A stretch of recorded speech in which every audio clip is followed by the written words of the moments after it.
Hello, dear students. Welcome to the channel and welcome to the playlist in which we are discussing the 8085 microcontrollers. So, up until now, we have discussed about the basic architecture, we have discussed the pin diagram of the microcontroller, we have discussed about the memory organization in 8085 microcontroller, and we have discussed about different registers which are useful for different purposes in this microcontroller. Today we are going to discuss about the memory in microcontroller and how the distribution of the memory takes place in 8085.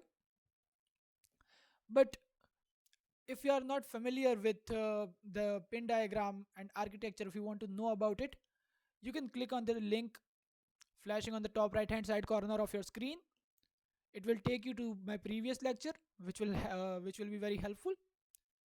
And in case if you are already aware of it and if you are already catching it up, let's move to today's class. So first of all, we are going to discuss about the external operations which we can perform with the help of this four operative buttons in 8085 microcontrollers. As you can see, the peripheral or externally initiated operations, these four are the operations: reset, hold, interrupt and ready. So these four operations are used externally. Let's discuss each of them in detail one by one. So first is the reset, and reset button is very simple. It is used as per our requirement, and it does whatever its name suggests to us, right? All internal operations will be suspended and the program counter will be cleared by receiving the reset command. And by saying that program counter clear will be cleared, I mean it will hold the 0000 H position. Remember, H stands for hexadecimal, uh, hexadecimal system of numbering. And once the program counter has been reset, the program execution can again begin at zero memory address. So reset is very simple. Second one which you are seeing, hold. Before hold, let's discuss the interrupt. So in interrupt, the microprocessor can be interrupted from the normal execution of the instruction, and it can be asked to execute some other instruction. If you are aware of programming, if you are familiar with C programming or Python programming, we have almost similar command in it, which we use for the same purpose there as well, and we are using here for the same purpose as well. So we can interrupt the command, and from this command we can jump to some other command and then we can execute that command, right? And most of the times this interrupt is used for emergency procedures, except that we don't often use the interrupt command. And once that task which we have completed gets executed, once we complete the task that we have jumped to, we can come back and complete the task which has been interrupted before. The third one, it would be ready. You can see ready right below the interrupt. So the 8085 has a pin which is called ready, and this ready is all caps ready, not ready.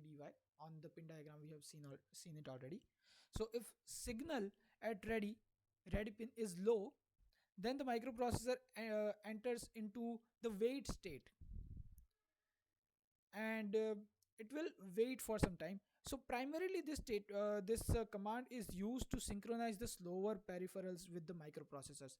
Sometimes what happens when you give some command, it gets executed, but it takes some time to get executed, and during the time when it is getting executed, you have to make sure that your processor does not move to the next instruction. So in order to hold it, what do we use? We use ready. So it waits for the first instruction to get executed and then move forward to the next one. After ready, we have the hold. So hold is activated by external signal as well, just like the others. And microprocessor will relinquish the control of buses, and it will allow the external peripheral to use them, right? It gives the control of the buses to whatever external peripheral uh, wants to control it on your command, right? For example, hold is used for the direct memory access. If you want to give the direct memory access to some other device, for it can be data transfer operation, right? So for that we can use the hold. So these are the four peripheral externally initiated operations, which are sometimes also called the special operations. After that, we will be moving forward to the memory. Now, we all have seen memory. You all have smartphones, and you all know that what memory is. We often check that what is the RAM, what is the ROM, right? So in the case of microprocessor, what is a memory? Because remember, the microprocessor that we are studying right now has been infrastructured around 40-45 years before. It came into action around 50 years ago. So it won't have the same storage or memory capacity as your smartphones. But before that, we have to understand what is the memory and how the memory in your 8085 microcontroller, sorry, microprocessor has been uh, structured. So basically, memory is used for binary instructions and data storage.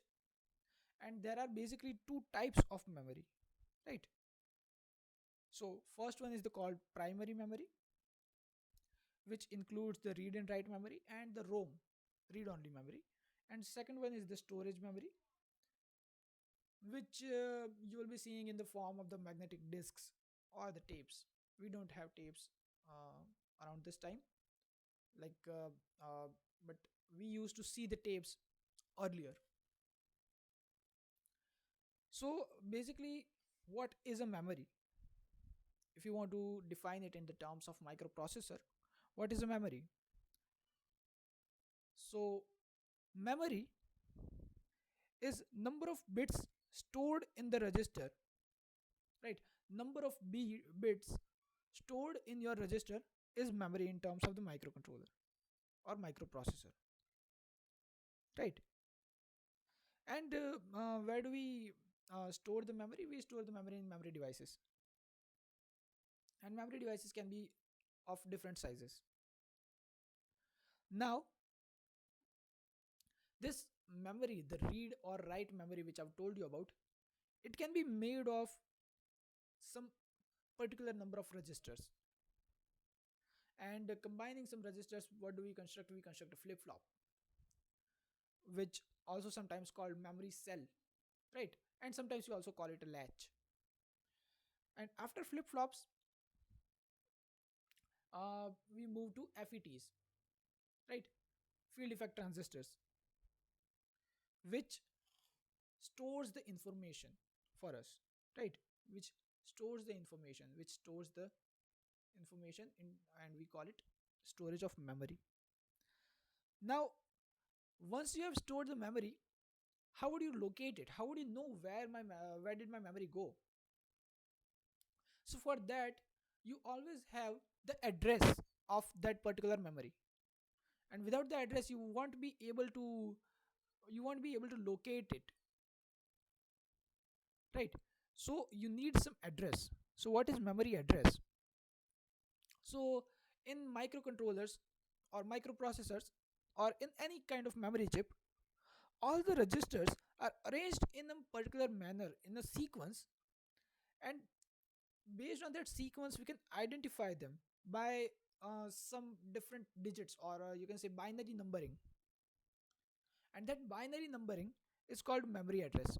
And if you have seen, if you have noticed it earlier, how do we address it? We saw we address it by 0000h, 0001h, 0002h, right?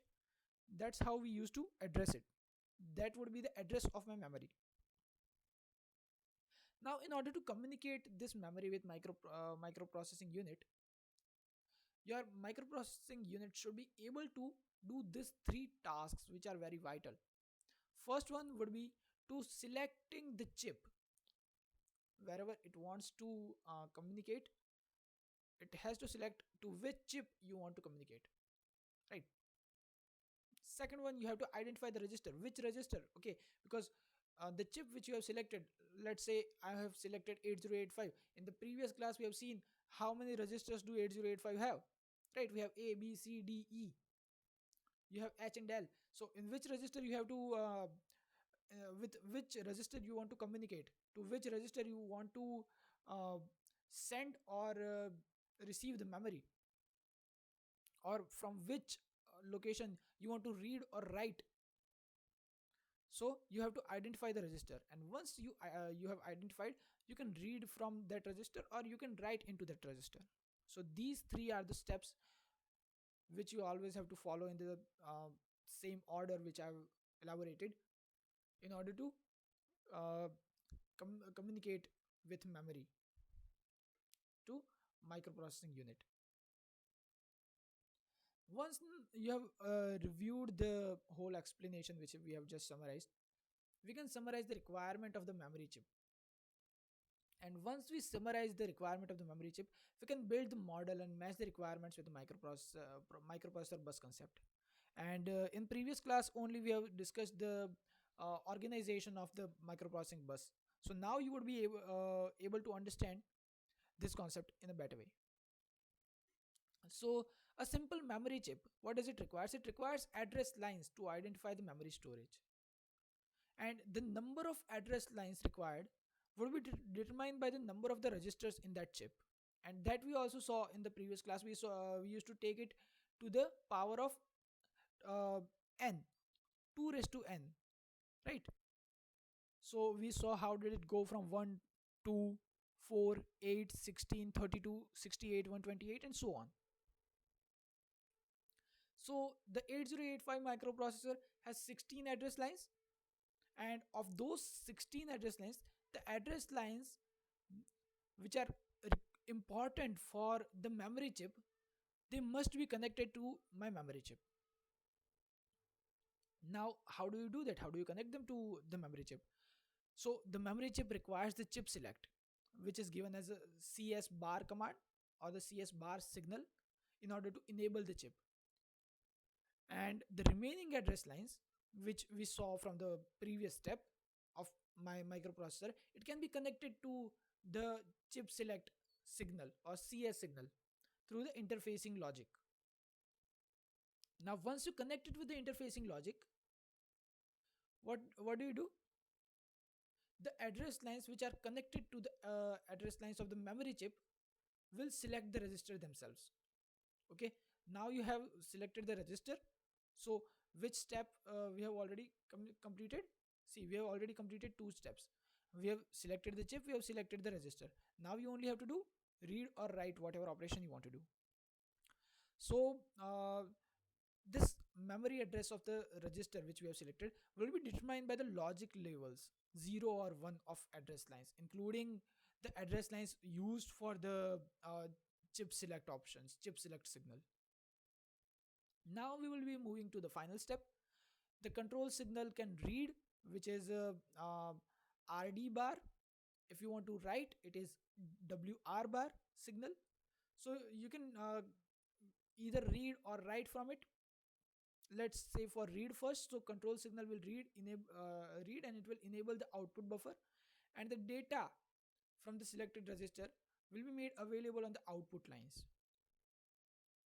And the same manner, the control signal can write into a register as well, right? Firstly enable the input buffer, and then data on the input lines will be written into the memory cells. Remember one thing, microprocessor can use its memory read and memory write signals to enable the buffers and the data bus to transport the content of the selected register between the microprocessor and the memory. So sometimes what do you do? Some students make mistake that they confuse that memory and microcontroller are the microcontroller's memory and external memory are same thing. They are not same thing. You have to identify the difference between them. Now, talking of memory, let's see this chart. This is the standard classification of the memory. So first, as we have seen earlier, memory can be classified in two different categories: primary memory and secondary memory. In primary memory, we have already seen that we get read memory, write memory, and read only memory or ROM. Now, in storage memory, we have the secondary storage and the backup storage. So storage memory has the that tapes or magnetic circuits, magnetic chips. And read only memory is the permanent memory. That read only memory is the memory that stores the data on permanent level. And now it can also be erasable memory. But before that, you have to understand the difference between RAM and ROM, right? In case you are not aware of the RAM, random access memory, it stores the memory for temporary movement. Once my computer is once I shut down my computer, the memory would be the memory would be washed away. In RAM, same can happen with the microcontroller as well, microprocessor as well. So ROM is something that keeps the memory, it saves the memory on permanent basis. Now, how many types of ROM does exist? You can see here we have masked ROM, which stores the memory for permanently. We have PROM, which stores the memory permanently. So but there is a problem with this PROM and masked ROM. We will discuss in detail about them as well. Then we have erasable memory, EPROM. We call it EPROM, we call it EEROM. And then there is flash memory. So this is the classification of ROM, which I was talking about. Then let's discuss about the read write memory. It has static read write and dynamic read write memory. In static, we get zero power memory and non volatile RAM, which I was talking about. And then we get integrated RAM in the dynamic read write memory. Now, discussing from the storage memory perspective, we have the semi random access and then we have serial access. Semi random access is also known as SRA, and then we have the serial access. So in semi random access, we have different disks. We have the floppy, we have hard disk, we have CD-ROM, we have zip disks, and you would barely see the floppy disk and zip disk now, but it used to be thing earlier. And then we have the serial access, the magnetic tape and CCDs, which I was talking about earlier in previous class as well. Now let's discuss the memory in detail. What what are the different types of memory which we have discussed? So let's first discuss the read write memory, right? So you've already seen read write memory, and it's pretty simple. As its name suggests, the microprocessor can write into or read from this memory, and it is popularly known as RAM or random access memory. So and primary usage or primary application of it is for the storage of information that is likely to be altered, and it can be changed, like writing programs or receiving data. So basically this is a volatile memory, and once the power is turned off, the content of that memory will be destroyed, just as I said. RAM can be of two types, static and dynamic. Now, talking about static RAM, the SRAM, it's made up of the flip flops. and it can it can store bits as a voltage. Now each memory cell requires 6 transistors, and because of that, the memory chip has low density but high speed. And this memory is more expensive, and it consumes more power than the dynamic memory. So it is having it's falling behind the dynamic memory in that particular dimension. But in high speed processors, like if you have seen Intel Pentium, the static RAM, which is used as the cache memory, if you are aware of cache,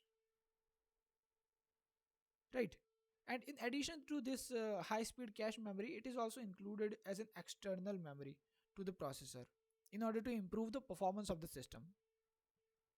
Now from static, let's move to the dynamic memory. So unlike static, because we have seen static is made of flip flops, dynamic is made of MOS transistor gates, and it stores the bits as a charge, right? So there is a difference. It static stores as a voltage, but dynamic stores as a charge, right? So now that we know that dynamic and static has their differences, but every coin has two sides. So first, let's see what are the advantages of dynamic RAM. So the advantage of the dynamic memory is that it has high density and low power consumption, unlike the static RAM. And on top of that, uh, it is cheaper than the static RAM. So it is very convenient to use dynamic RAM instead of static RAM. The disadvantage on the other side is that the charge or the information which is stored, it can leak very easily compared to the static RAM. And because of that, the stored information needs to read and write again and again in every few milliseconds, which is called refreshing the memory. And it requires the extra circuitry, which adds the cost to the system. And it is generally economical uh, to the use of the dynamic memory when the system memory size is at least 8K for small systems, but the static memory is more appropriate in such cases. But following the recent trend, the processor speed has reached beyond 200 megahertz, and even till 1000 megahertz processors are available right these days. So in comparison to the processor speed, the DRAM is too slow. DRAM means dynamic memory is too slow, and to increase the speed of this DRAM, different techniques are used, which provides us the high speed memory chips, like external data out, or synchronous dynamic memory, or rhombus or rambus dynamic memory. Then we will have the ROM is a non-volatile memory, unlike the RAM, and it retains the stored information, and even if the power is turned off, it retains the stored information. This memory is used for the program and data that need to be altered, and as the name suggests, it's uh, basically read only memory. So it allows you to read only, it does not allow you to make any changes in it, right? Now if by saying that it is a read only memory and it does not allow to make you any changes, you can also say that this memory will not you will not be able to erase it either. Yeah, we have the erasable memory as well, which will become which comes as two different which comes in the two different parts of the ROM. But the basic ROMs which we used to use earlier days, it didn't had such it didn't had such convenience to erase its memory once written completely. So what do you have to do? You have to throw it away if you have entered wrong memory. Then The semiconductor group also includes two types of memory, EPROM and EEROM. Now let's discuss them as well. So first, let's before EEROM and EPROM, let's discuss the PROM, which is the programmable read-only memory. So this programmable read-only memory has uh, it has nichrome or polysilicon wires which are arranged in a matrix, and these wires can be functionally viewed as a diode or the fuses, although they are not exactly the diode or fuses, but the functionality is very same. So the memory can be programmed by the use with the special programmable ROM that selectively burns the fuses according to the bit pattern to be stored. So the process is known as the burning the prom or burning the programmable read-only memory, and the information will be stored permanently, which you will not be able to erase. Then there is a ROM called masked ROM.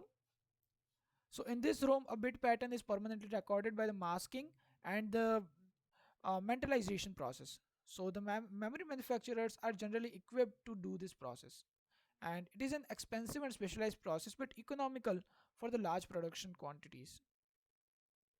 Then we have the EPROM, erasable programmable read-only memory, which stores a bit by charging the floating gate of an FET. Now information is stored by using EPROM will be programmable, which applies high voltage to charge the gate, and all the information can be erased by exposing the chip to ultraviolet light through its quartz window, and then the chip can be reprogrammed. Now, because the chip can be reused many times, this memory is ideally suited for the product development or the experimental projects or even in college laboratories. So, EPROM is more efficient compared to other ROMs before it, but it also has disadvantages. What are they? So it must be taken out of the circuit to erase it, right? So this is a major disadvantage. You have to take it out of the circuit. The entire chip must be erased, and the erasing process, it takes 15 to 20 minutes. Now what do we do to uh, overcome this disadvantages? We found EEPROM, which means electrically erasable programmable read only memory. So the functionality is again same as EPROM, except one thing, that the information can be altered by using the electrical signals, right? So you don't have to show the sunshine or sunlight to your ROM anymore. So we can alter it by using electrical signals at register level rather than erasing all the information altogether. So this is a bigger advantage. It has the higher advantage compared to others, and it gives you an upper hand if you are using with if you are working with remote control applications. So that is very advantageous compared to others. And in microprocessing systems, the software update is a common occurrence, and if electrically erasable prom are used in this system, then they can be updated from a central computer by using the remote link via telephone lines. And similarly, in a process control, when timing information needs to be changed, it can be changed by sending electrical signals from a center place. Now, this memory also includes the chip eraser mode, whereby the entire chip can be erased in 10 milliseconds only, unlike the EPROM, in which we have to wait for 15 to 20 minutes in order to erase that ROM. But however, this memory is more expensive compared to EPROM or the flash memory, right? Now you would say, what is a flash memory? Let's see what is a flash memory. Flash memory is basically a variation of EPROM or EEROM. You can also call it a variation of EEROM as well, because both are basically very much identical. It's a variation which is becoming more popular these days. The major difference between the flash memory and EEROM is that it is the procedure of the the erasing procedure of both of them. The EEPROM can be erased at a register level, but the flash memory must be erased either either in the flash memory must be erased through it can be erased either entirely, or we can also erase it on the sector level or the block level. So these memory chips can be erased and programmed at least million times. And the power supply requirement for the programming of these ROMs are around 12 volts, but now chips are available that can be programmed using the power supply as low as 1.8 volts only. And therefore this memory is ideally used for the low power systems. Now in microprocessing system, the programs are generally written in the ROM, and the data that is likely to vary are stored in the read and write memory only. For example, in the microprocessor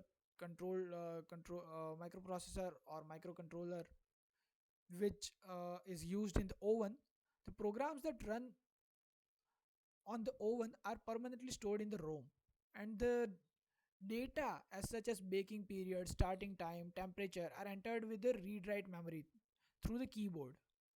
On the other hand, when the microcomputers are used for developing the software or for learning purpose or for programming, we first use the read write memory, and then we store it on the storage memory such as the cassette tape or the floppy disk. Earlier we used to use the cassette tapes or floppy disk. Now we have better options, we can store it on the cloud as well. So we will keep today's class till here.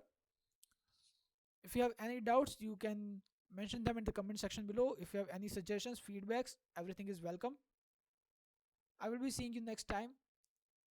Thank you very much for listening. Goodbye for now.